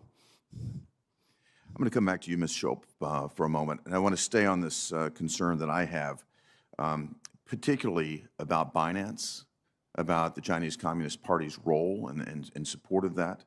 To be clear, Binance is being proliferated around the world. It's a state-backed network. They're proliferating in emerging markets in a very predatory fashion. They're in developed markets. And again, now they have an even more open platform as FTX has been taken down. But if you think about an example like Binance with ties to the CCP, a committed partner to the Belt and Road Initiative, and particularly as it expands its market dominance with the collapse of FTX, what does that spell if lawmakers here in America follow through with their threats to ban digital assets or leave the current regulatory uncertainty in place? What does it mean for the global crypto market in general? What does it mean for our nation's national security and our economic security? And most important, what does it spell for the dominance of the U.S. dollar as the world's reserve currency? Regardless of whether Binance itself is connected with the Chinese Communist Party, which Binance denies, but regardless of whether that's the case, by having a system in the United States that's unclear, that's regulatorily hostile, that could go so far as banning cryptocurrency in the United States, we would be losing the position of having the possibility to maintain American dominance for these technological innovations. I'm deeply concerned about that. We would also be losing many of the great minds that want to work on these types of projects that can make strides not just in blockchain and cryptocurrency, but in other technological functions as well. To the extent that the United States is not a place that people look to for economic development, that also puts the U.S. dollar at risk. Thank you. Thank you, Mr. Chairman. Thanks, Senator Hagerty. Senator Warren of Virginia is recognized. Senator Warner of Virginia is recognized. Thank you, Mr. Chairman, and appreciate you holding this hearing. I want to echo some of the concerns my friend from Tennessee just echoed about Binance. I do think it's curious that China has made the decision to basically take that kind of risk to ban crypto because of their at least risk-reward analysis. I got so many questions. I do think I know a lot of this started around Bitcoin. I still think, and I think, Professor Allen, you may have touched on this in your testimony, the clunkiness of the technology behind Bitcoin, you could never go to scale no matter what. If you can only do 5 or 6 transactions per second, that is not a scalable tool, and obviously at technology, at a power and environmental costs that just doesn't make sense to me. But I'm going to try to get as quick as I can in my 4 minutes. I'm going to start with Professor Allen and Mr. McKenzie. I sometimes worry that FTX is just the tip of the iceberg. I'm sure many of my colleagues have gone through all the bad things Bankman-Fried has done, and the graft, and the Ponzi schemes, and so forth. And I know Senator Hagerty already made comments about the Reuters story about Binance. I really worry. I know the original pitch was, this is going to be a seamless ability to transact without currency risk, without timing risk. I can send my grandmother in Kenya, resources on Sunday in a way that's kind of error-free. Sitting where I do on the Intelligence Committee as chairman, we've seen virtually no examples of that kind of use case. I know, Mr. McKenzie, you've gone down to El Salvador where they tried to make that as the case. It just doesn't seem to be the case. Instead, we are seeing, at least at this date, and Senator Almas has been a leader on this. I keep trying to have an open mind on the technology innovation, and I'm all in on technology innovation. But at least so far, from where I sit on the Intelligence Committee, I see an awful lot of illegal activity. I see drug deals. I see bad actors. I see ransomware criminals. And frankly, it's not even safe from them. Go back to the Colonial Pipeline issue where our government, when payment was made in crypto, was able to recover some of that. So I guess I'd start again with Professor Allen and Mr. McKenzie.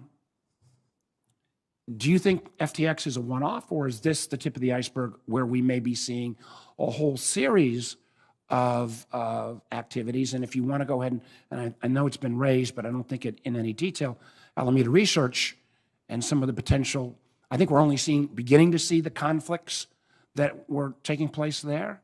But I'll start with Professor Allen and Mr. McKenzie. I think we saw the tip of the iceberg a couple of months ago, and then this is sort of moving further down the iceberg, with the earlier rounds of Terra Luna and Celsius.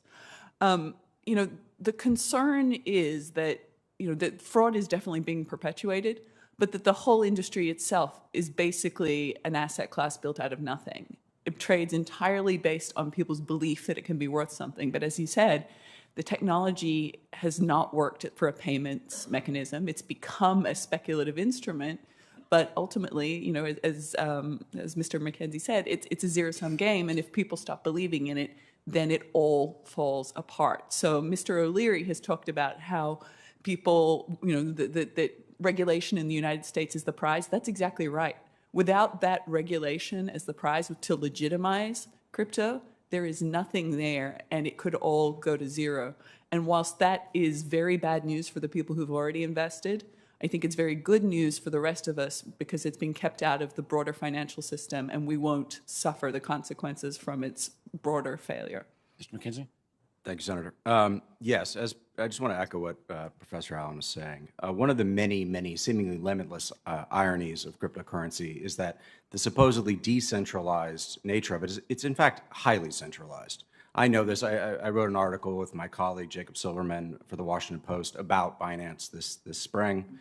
Binance is incredibly murky, but Binance, as Mr. O'Leary, as other senators have pointed out, Binance is in communication with FTX. They were an early investor in FTX. There was apparently there's a private Signal chat group entitled Exchange Coordination that CZ is on. Yes, this is publicly reported. I believe Mr. Bankman-Fried submitted it into the congressional record. If I'm not, yeah. And so they're all talking to each other. The crypto industry is actually really, really small amongst the people that count. In a zero-sum, strictly competitive game, there's winners and losers. In an unregulated zero-sum, strictly competitive game, you're either a scammer or a mark. If you don't know which one you are, you have a problem. Oh, do you want me to answer the remittances question? I'm sorry, sir. Well, if you want to just touch on Alameda as well. Sure. So Alameda is Tether's biggest client. That's according to reporting from Protos from last year. Supposedly, Alameda purchased, I believe, $36.7 billion worth of tethers. Given Alameda FTX's insolvency, I think one question might be, where'd the money come from? Yeah. Let me just, I know my time, but Mr. O'Leary, I have a great respect for you as an entrepreneur. Spent a long time as an entrepreneur. I'm trying to sort this through as well. I get your point, but I guess what I'd raise for the chairman and the ranking member is, I'm still trying to wrestle with this in my mind, whether we need a crypto set of rules or whether we frankly, what are we, 14 years after Dodd-Frank, ought to take a bigger step backwards and realize we got this bright, shiny problem over here around crypto, but the amount of financial activity, you look at the fact that over 50% of the mortgage origination now is outside the regulated banking sector. I've been a big advocate for fintech for a long time, but there are a whole series of lending entities out there, again, that have no regulatory protections around them at all, and nothing would be worse than doing a relatively good job. We may overdid in certain parts on Dodd-Frank, but put a structure around our regulated industry and suddenly see this huge escape of financial activity going outside any kind of regulatory envelope at all. I'm all for innovation, but Lord knows if crypto was suddenly followed by a whole series of fintech entities that were coming back saying, hey, I need my money back as well. I didn't get my lending that was taking place on this platform. We could have a problem. Thank you, Mr. Chairman. Senator Lummis of Wyoming is recognized. Thank you, Mr. Chairman. I also want to thank Senator Toomey for his wonderful leadership on this committee, just in the event this is our last hearing. Thank you for your service. Hearing tomorrow. We're conflating topics today. Digital assets are not on trial. Fraud and organizations are on trial. So let's separate digital assets from corrupt organizations. FTX, as I've been saying for the last few weeks, is good old-fashioned fraud. And what they did is separate from digital assets. Now, we've all heard that FTX lent its executives hundreds of millions of dollars in commingled customer funds for personal use, and customers who tried to wire money to FTX were instead given Alameda's routing number. That is fraud. That's fraud whether it's conducted in US dollars or euros or digital assets. That is fraud.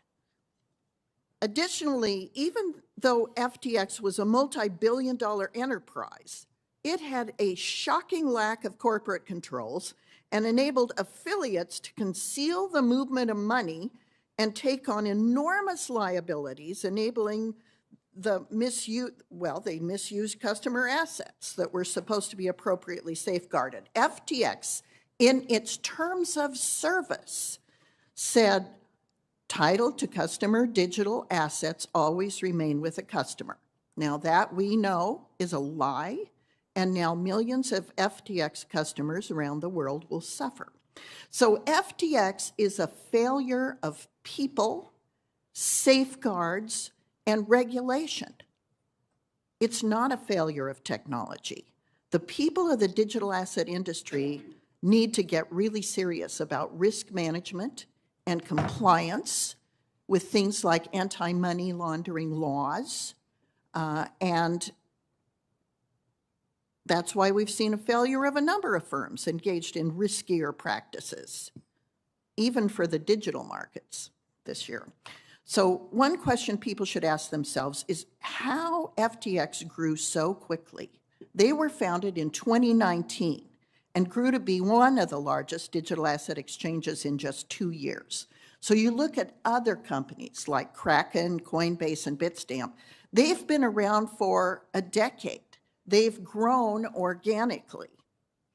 This committee needs to be focused on putting legislative solutions in place that would have prevented FTX's collapse and other firms like it. This means things like regulation of digital asset trading, providing consumers with adequate bankruptcy protection, disclosures, and stablecoin regulation. So let's not conflate topics here. Mismanagement, failure of people, inadequate controls is what's on trial. We need to regulate this business and lay digital assets on top of our existing financial regulatory framework.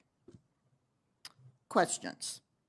Ms. Schulp, why do digital assets and distributed ledger technology have the power to make our capital markets safer and more efficient? Well, there's multiple ways that they can do that, and one of them is by removing the intermediaries that we've been talking about, where there are potential for such things as an FTX to take customer assets and misuse them. When those intermediaries don't exist in digital asset systems, then you don't have the same risks. You can also have faster, cheaper payment systems than we currently have, and more global payment systems which allow people to send money cross-border in a way that should be very important for a country like the United States, which sends a lot of remittances across the world. I know I'm out of time, but I want to make a plug for the Responsible Financial Innovation Act that Senator Gillibrand and I have co-sponsored, that we've been talking to our colleagues about. This is a case study in why we need the Responsible Financial Innovation Act. We will be reintroducing the bill next year. We're absolutely delighted and willing to take your comments, suggestions, ideas, and it's time to move. Time to move to regulate the digital asset industry. Thank you. Thanks, Senator Lemons. Senator Warren of Massachusetts is recognized. Thank you, Mr. Chairman. So Sam Bankman-Fried and other crypto billionaires argue crypto is special, but a basic principle of our financial system is same kind of transactions, same kind of risk, means same rules apply. Right now, if a bank takes money from terrorists and the bank and the banker then have broken the law. And that's why banks spend so much time and so much energy identifying who their customers are and reporting suspicious activity to authorities. A lot of crypto firms are not doing these kinds of checks. So crypto has become the preferred tool for terrorists, for ransomware gangs, for drug dealers, and for rogue states that want to launder money. In 2021, at least $14 billion in digital assets went to criminals. Now, that's a lot of drugs and a lot of ransoms and a lot of bombs and a lot of nuclear materials, but it is likely only the tip of the iceberg. A new report finds that one crypto exchange alone helped launder over $10 billion for criminals and countries like Iran. Even so, the crypto industry continues to take the position nothing should change. Professor Allen, the crypto industry claims that it doesn't need to do all of the know your customer and other anti-money laundering checks that banks do and stockbrokers do, and even Western Union does, because crypto is uniquely transparent. Everything is on the blockchain, so criminals and rogue states that try to launder money in crypto will quickly be found out. Does the fact that the blockchain is public mean that it is more difficult for criminals to launder money using crypto? In many ways, the blockchain is the worst of all worlds. For everyday people, the blockchain is a permanent public record of all their transactions, which is a privacy nightmare. But for sophisticated players with a vested interest in hiding their transactions, there are all kinds of tools available, mixers, tumblers, et cetera, that can hide the provenance of their crypto assets. And far from being difficult for criminals to use crypto to launder money, the fact that there aren't KYC checks is the point. Okay, so crypto is actually easier to do money laundering. Let's look at another crypto industry argument. Professor Allen, the crypto industry claims that it would be too much trouble and maybe even technologically impossible for them to check customers the way that banks and stockbrokers and even Western Union does. But let me ask, do banks and stockbrokers in Western Union have to invest money and resources to make sure that they're set up to conduct those checks? Yeah, I mean, KYC requirements are simply part of operating a financial services business. But avoiding those requirements, as you say, is critical to many crypto business models. Blockchain-based transaction processing, as we've discussed, is very clunky and expensive. Ms. Schulp has just told us that it can be more efficient. The only way it's more efficient is if it actually avoids the KYC checks that can slow things down. So this crypto business model is in many ways a regulatory arbitrage play. Right. So actually, it's an interesting question. If banks and Western Union said they shouldn't have to follow any money laundering rules so that they could make more money, they could improve their profitability, what would our country say, and what does every country around the world in the financial system say? No. Right. Okay. So, Mr. O'Leary, I know that you are a big supporter of crypto, even after you lost $10 million in FTX's collapse. But you are an experienced investor. So let me ask you, do you believe that the potential benefits of crypto are so promising that we should accept weaker anti-money laundering rules and weaker compliance from crypto firms than we require from banks, from brokers, and from Western Union? No, I think we should apply the same regulatory structure that we apply to existing trading of stocks and bonds on exchanges tied to broker-dealers. That is not complicated. It's already been implemented in other countries. And so, and I take issue, Senator, with your concept that it makes it easier to do money laundering. Currencies have been used for drug trafficking since the 60s in the American dollar, when it was thrown out of a Piper aircraft in a duffel bag. The American dollar is also used by bad actors all the time. Mr. O'Leary, I appreciate your point that everyone tries to engage in money laundering. That's what terrorists do. That's what drug dealers do. And that's what states like Iran and North Korea have done. The only point I'm trying to make is, should the same rules against money laundering apply to crypto in the way that they apply to banks, to stockbrokers, to credit card companies, to Western Union?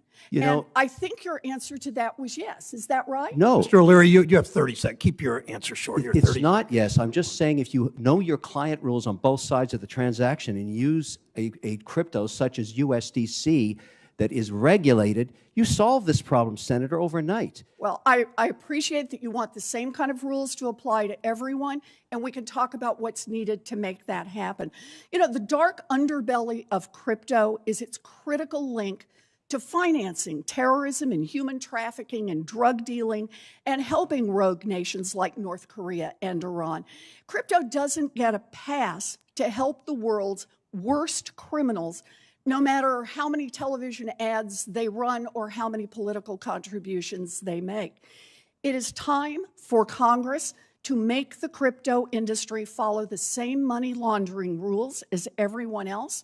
That is why Senator Marshall and I introduced a bipartisan bill today that requires crypto to follow the same money laundering rules that every bank, every broker and Western Union all have to follow today.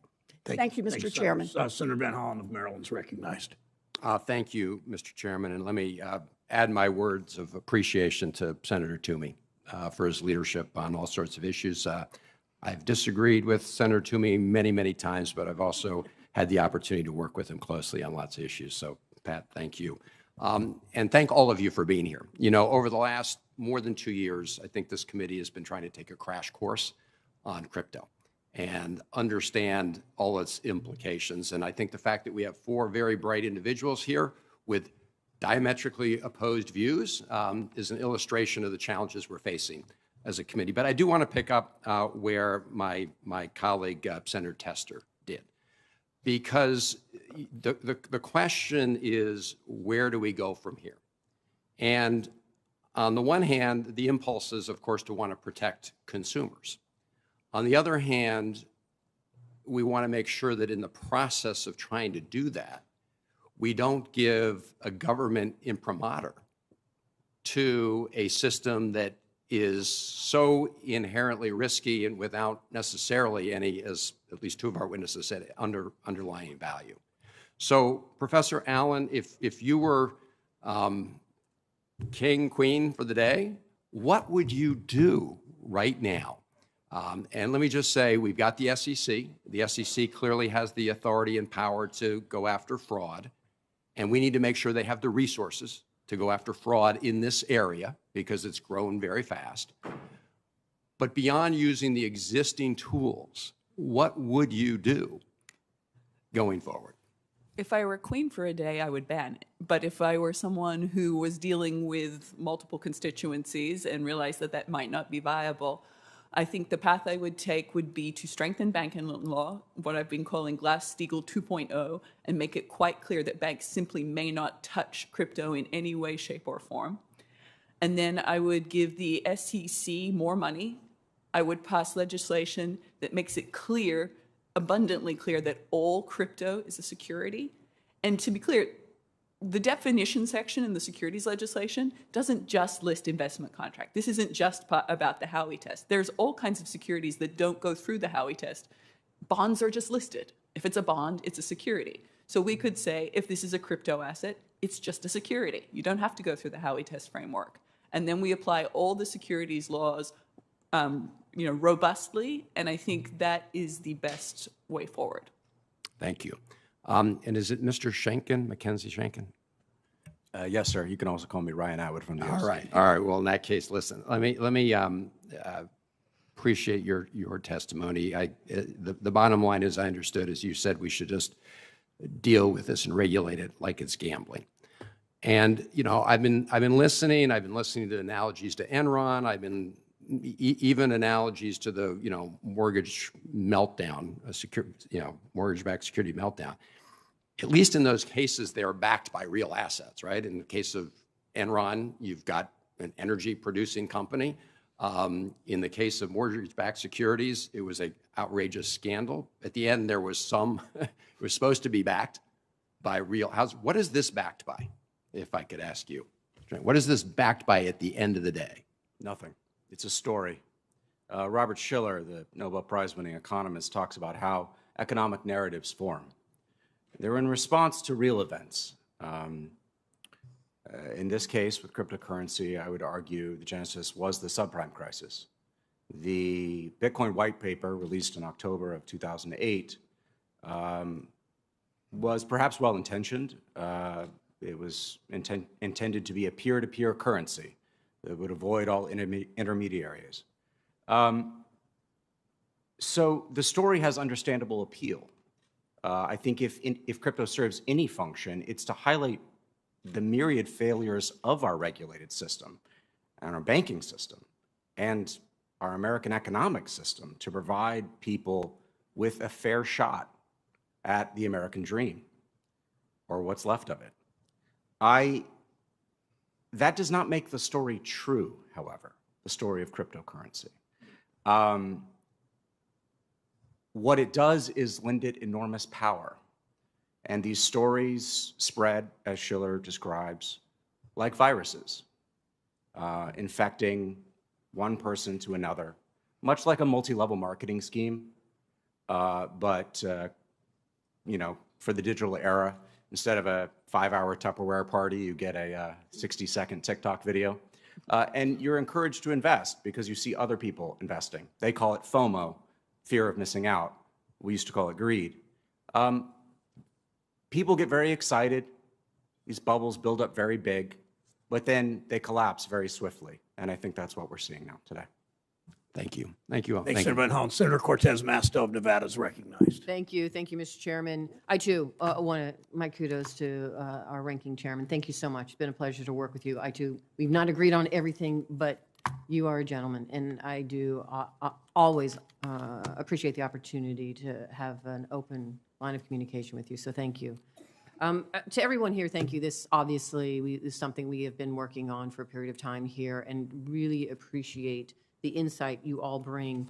I do want to follow up on my colleague, Senator Van Hollen's line of questioning with Professor Allen. I want to ask the rest of you. Clearly, she's supporting banning it. If we don't ban it, how do we regulate it? She put forth a proposal, which is isolate it from the banking system and then define it as a security. Does anybody disagree with that or have any other ideas about how it would be regulated? Mr. O'Leary. The concept of passing legislation that would ban banks from integrating cryptocurrencies and crypto technology, if that were to happen as an investor, I would short every American bank stock because it would make it the most uncompetitive financial services sector in the world. The innovation that is coming forward, once regulated, is going to be profound in terms of how it changes the cost, the efficiency, the auditability, the productivity of the banking sector. Just look at things as simple as ACH transfers, how archaic they are. Look at the Fed wire. So let me just stop you there. I only have so much time. So you do not agree with isolating it from the banking system? That's insanity. Okay. Ms. Schultz? No, I also don't agree with isolating it from the banking system. I do think that if I were queen for a day to regulate, I would ask Congress to make some clear lines here with respect to what is and is not a security. And I think a lot of crypto tokens do fall under the category of security, but it's not always clear. I also would ask Congress to draw clear lines as to which market regulator handles secondary trading, giving the commodities segments to the CFTC and the securities segments to the SEC. That should put good guardrails in place in order to apply similar risk frameworks to similar risks. Thank you. Mr. Shankman. If we allow cryptocurrency to infect our banking system, we will be back here. Thank you. We will be back here, not in a good way. And Professor Allen, anything else to add? So I'm going to ask you, because I also appreciate your conversation with Senator Tester, and that's really focuses on why we should isolate it from the banking system. But let me ask you this. Many crypto advocates have taken this scandal that we are talking about today as an opportunity to suggest that the failure of FTX was due to its centralization and argue for decentralization finance, or DeFi. Can you talk a little bit, would that have made a difference? And what impact would DeFi lead to possible greater centralization of wealth? I mean, can you talk a little bit about what that means, if anything? Sure. So DeFi stands for decentralized finance, but that's a marketing term because it's not actually decentralized. As I mentioned earlier, technological decentralization and economic decentralization are not the same thing. First of all, DeFi is highly integrated with the centralized crypto ecosystem, and it's not sure that it can survive without it. And then even within DeFi, there are so many intermediaries. At the underlying blockchain level, you're trusting the core developers of the software that runs the blockchain and the validators who implement the software changes. On the next level up, you're trusting the people who program the application that runs on that blockchain. Now, the people who program that are controlled by the people who own the DAO governance tokens. So you may have heard about these DAOs, these decentralized autonomous organizations. They're basically like creating a partnership on the blockchain. the ownership of those tokens, it's meant to be decentralized and dispersed, but that's not the reality. The economic reality is that for a lot of these things, like 90% of the tokens plus are owned by a single person. So, saying that I could, me having one governance token in a DAO is like me buying a share in Tesla and trying to tell Elon Musk what to do, right? So economically, it's very centralized the whole way up and down. And so, much like many of the stories that Mr. Schenken's been talking about, it is a story. I really get why people want these things. Wouldn't it be nice if we could create a world where we didn't have to trust intermediaries who have made so many mistakes so many times? But the reality is that economic power concentrates in these places, and we can't avoid intermediaries. So what's the point of DeFi? Thank you. I know my time is up. Thank you, Mr. Chairman. Thanks, Senator Cortez Masto. Senator Smith of Minnesota is recognized.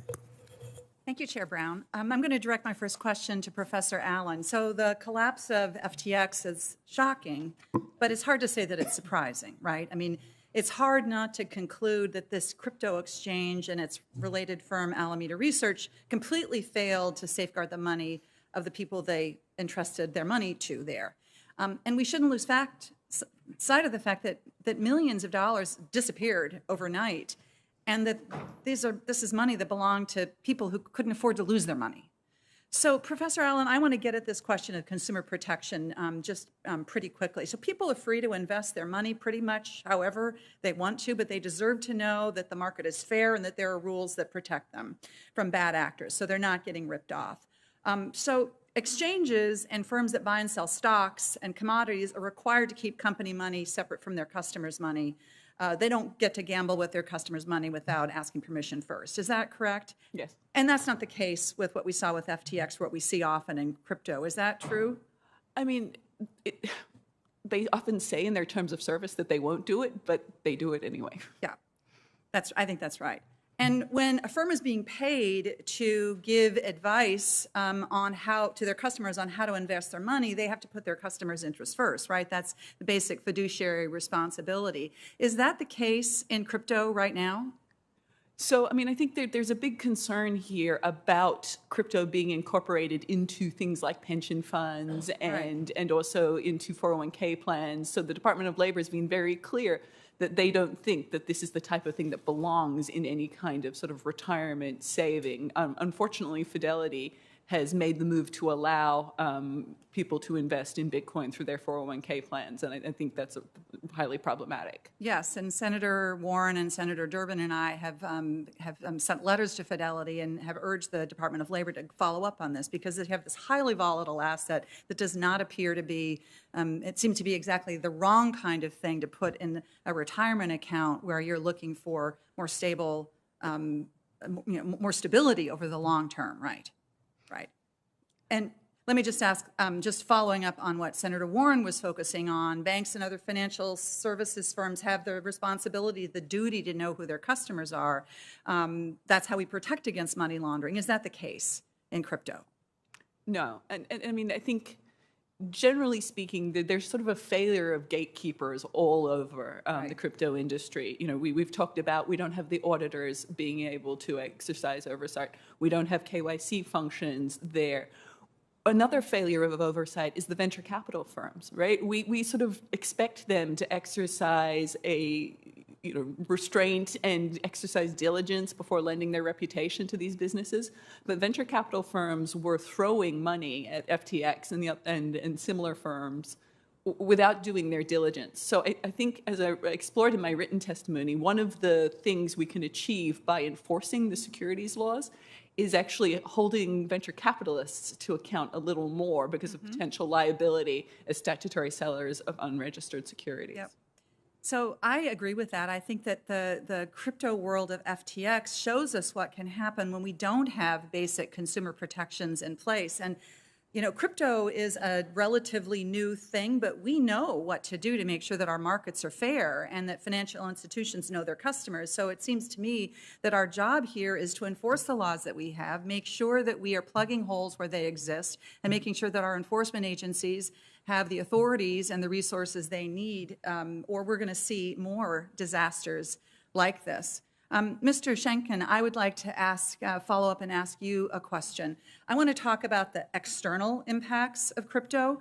So crypto mining and verification is a highly energy-intensive process. It requires more electricity annually than many individual countries.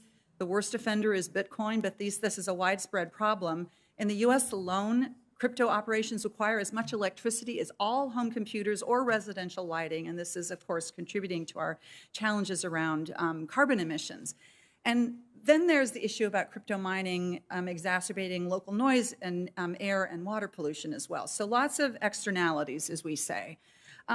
So as I understand it, crypto mining is built on a process that becomes more and more energy intensive over time.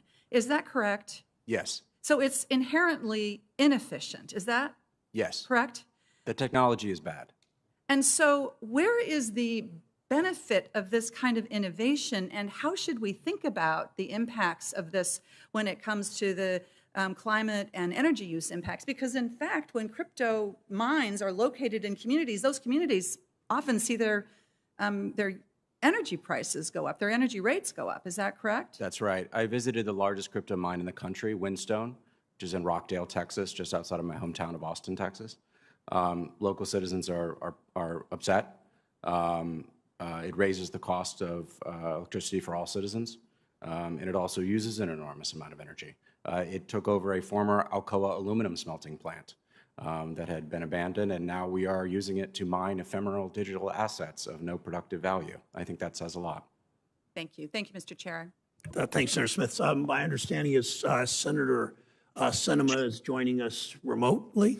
Senator Sinema Yes. from Arizona. Thank you, Mr. Chairman, and thank you to our witnesses for being here today. You know, Arizonans are always interested in investment opportunities that allow them to build better lives for themselves and their families, especially in the last few years in conversations at the grocery store, the gym, the coffee shop, or the kitchen table. Arizonans have been talking about cryptocurrency, the hype, the skepticism, the questions of how it works and how it will work going forward. Like most Arizonans, I'm a skeptical optimist. I believe in the future and the potential of this technology, that it can be a force for good, and that it can ultimately make people's lives better. But also clear-eyed about what's happening right now, how technology and anonymity can be misused and abused, and how people are being deceived and defrauded. The collapse of FTX is just one of many recent market events that have shaken investors' faith in the ecosystem. Some will say that this is about the ecosystem as a whole. Others will say this merely applies to centralized entities and that this criticism should not apply to more decentralized projects. But even in the context of decentralized projects, we need to understand how dispersed ownership truly is. So this is a complex issue, but I want to put the focus where it should be, on everyday Arizonans, many of whom put their faith in a technology that appeals to our independent leanings and our natural skepticism of government and centralized control. So I believe we have some obligations to everyday Arizonans. First, to make sure they have the information they need to understand risks and opportunities, and ultimately to make investment decisions that work for themselves and for their families. Second, to grow the U.S. economy and protect the integrity of our capital markets. Third, to provide a regulatory framework that responsibly promotes innovation here in the U.S. while increasing funding for enforcement to ensure that any bad actor is pursued quickly and harshly. So protect investors, protect the economy, promote innovation, go after the bad guys. It's pretty fundamental. So I'd like to turn to Professor Allen and thank him for being here. Your testimony cites a Financial Times article entitled, "Let It Burn," that calls for crypto to do just that, to burn down as a fully unregulated business. So let's be specific. In the cases of FTX, Terra, Luna, Celsius, and others, who exactly got burned? It was the investors. That's right. I also want to apologize, Professor Allen. I misnamed you there for a moment. I apologize.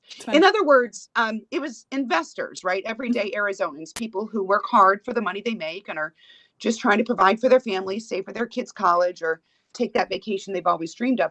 The founders didn't get burned, even if ultimately they got arrested. It's regular people who got burned.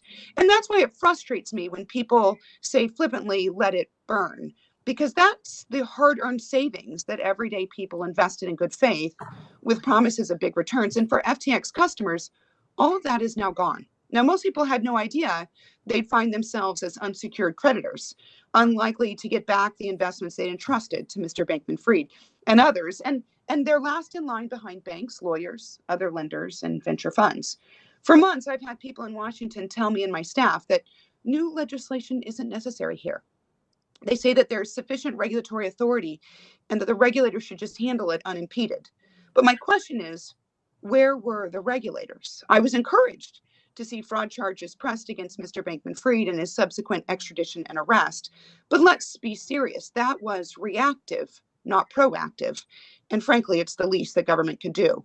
And perhaps most importantly for all those regular Americans, it's not going to get them their money back. And others will say that this is a classic case of buyer beware. It's clear that due to murky jurisdictional issues, unanswered legal questions, and a lack of regulatory clarity, investors are having a difficult time accurately pricing risk. In finance, we learn that the return on your investment should be related to the risk that you bear. But if you can't price the risk, it's hard to understand what return you should expect. And that cuts at the core of how a healthy market should function. Professor Allen, your testimony highlights a number of ways that greater regulation enforcement can be valuable for investors. And I'm interested in identifying specific ways that we can assist investors in quantifying the risk they may be taking on. Are there specific disclosure or registration requirements that you believe may assist investors in more accurate price discovery? Thank you, Senator.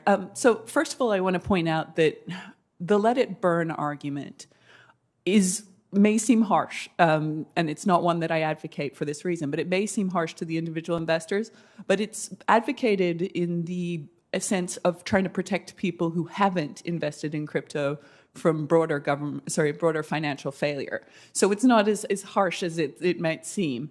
We're trying to find a regulatory regime that can protect non-investors as well as investors, and that's what I've tried to advocate for in my testimony. In terms of protecting investors, as I've said, I don't know how you can really protect them from crypto assets with more disclosures, because what are you actually disclosing about an asset that has nothing behind it? I think that the securities laws are effective in requiring registration, which means people who have assets with nothing behind them won't be able to offer them in the first place. And that, I think, is the value, the ex ante value, as you said, instead of an ex post enforcement action. I think that is the value of applying the securities laws here. And yes, I wish they had been enforced more aggressively in the lead up to this. I think the SEC has not had enough resources. I also think that the SEC has faced a lot of significant political pressure to back off from the crypto industry. It received letters from congresspeople last year saying, don't look at FTX. So I think that full-throated support from Congress for the SEC's investor protection mission could be very effective in increasing enforcement in this space. Thank you, Professor Allen. Thank you, Senator Sinema. Senator Toomey has one last question, as I do, and then we'll wrap. Thank you. Thanks, Mr. Chairman. I think during the course of this hearing, we haven't talked as much as we ought to about some of the, I think, really exciting and terrific applications that the crypto ecosystem makes possible. One of the categories that comes to mind is the ability to use stablecoins in conjunction with smart contracts. Basically, it turns into what I think of as programmable money, where you can write into the code a payment that will occur based on some exogenous and verifiable event, and the payment requires no human intervention. It just happens when the exogenous event occurs. So, Ms. Schulp, I wonder, first of all, could you comment on whether you think there's a lot of future in this idea of programmable money? And then secondly, I think you're familiar with the legislative framework that I've laid out for stablecoins. I think the heart of that is the requirement that we have 100% cash and cash equivalents as a backing for a stablecoin, and oversight by the OCC, but not the Fed. And I wonder if you would comment also on whether you think that is the right approach to regulating stablecoins. Of course. So I do believe that stablecoins have a lot of promise, not only in terms of the programmable money concept that you state, but also in terms of just being a faster and more stable way to work within a digital ecosystem rather than relying on kind of our current creaky payment rails. Stablecoins can offer a lot of alternatives in that space where we have truly digital money. I am familiar with your legislation, and I think that it addresses what is one of the, I think, most obvious risks in the stablecoin space, which is the concern that stablecoin issuers do not have stable coins because the reserves that they have behind them might not be what they say they are. I think that there are a number of ways that you can go about creating a regulatory regime to take account of that risk. I myself have proposed kind of a disclosure-based framework that could be put into place by something like the SEC. In fact, it's very similar to the disclosure framework that you have proposed with the OCC. I do think it's important to separate that type of regulatory function from the federal monetary regulator, so that the Federal Reserve is not the one charged with handling regulation of kind of a money substitute here. There's a lot of conflicts of interest that can exist in that space, and I think it's wise to keep stablecoin regulation, which is something that I think is kind of low-hanging fruit at this point. There's obvious risks, and I think there are pretty obvious ways to deal with those risks in pretty simple fashion, but we should keep that type of regulation separate and apart from monetary regulation. Thank you. Thank you. And my question, in fact, thank you for that answer. Professor Allen, my question is in part follow up with your answer to Senator Sinema about the difficulty of regulating crypto.